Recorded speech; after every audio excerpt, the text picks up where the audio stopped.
دادی جان مجھے سٹوری سنائیے نا۔ ننھی عائشہ کب سے دادی جان سے ضد کر رہی تھی۔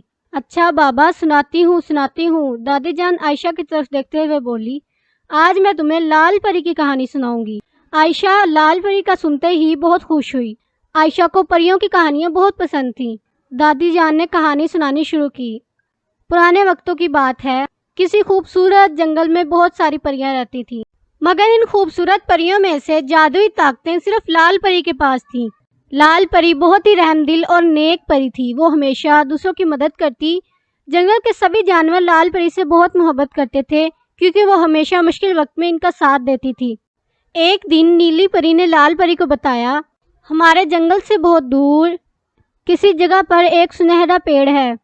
یہ درخت سال میں ایک ہی بار اگتا ہے اور سونے کے پھل دیتا ہے۔ پرانی کہانیوں کے مطابق جو بھی پری اس سونے کا زیور بنا کر پہنے گی، اس کے پاس بھی لال پری کی طرح جادوئی طاقتیں آ جائیں گی۔ ساری پریاں لال پری کی جادوئی طاقتیں دیکھ کر رشک کرتی تھیں۔ اس لیے لال پری نے سوچا کہ وہ اس سنہرے درخت کے پھول اپنی پریوں کے لیے لے آئے گی تاکہ ان سب کے پاس بھی جادوئی طاقتیں ہوں اور پھر وہ سب لوگ مل کر اپنے جنگل کی حفاظت کریں گے۔ پھر کیا تھا، اگلے روز صبح سویرے لال پری اپنے سفر پر نکل پڑی۔ اس نے راستے میں ایک بہت ہی تیز طوفان کا سامنا کیا۔ لال پری کے دل میں دوسروں کی مدد کرنے کا جذبہ تھا جس نے لال پری کو تیز طوفان سے سامنا کرنے کی ہمت دی۔ لال پری نے طوفان پار کیا۔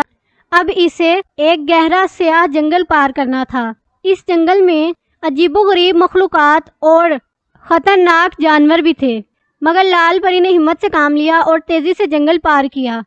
آخر کار یہ اس سنہرے درخت کے پاس پہنچ ہی گئی۔ لال پری وہاں سنہری پری اور اس کی ایک خوبصورت سی بیٹی سے ملی۔ سنہری پری کے پاس ہوا کو اپنے قابو میں کرنے کی طاقتیں تھیں۔ سنہری پری نے لال پری کو بتایا کہ وہ پہلی لڑکی ہے جو اتنی مشکلات پار کر کے اس درخت تک پہنچی ہے۔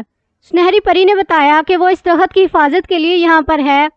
سنہری پری کو لال پری کا دل صاف اور نیت اچھی لگی، اس لیے اس نے اس درخت کا تھوڑا سا سونا لال پری کو دے دیا۔ لال پری وہ سونا لے کر اپنے گاؤں واپس آ گئی۔ ساری پریوں نے اس سونے کا زیور بنا کر پہنا اور ہمیشہ اپنے جنگل کی حفاظت کی۔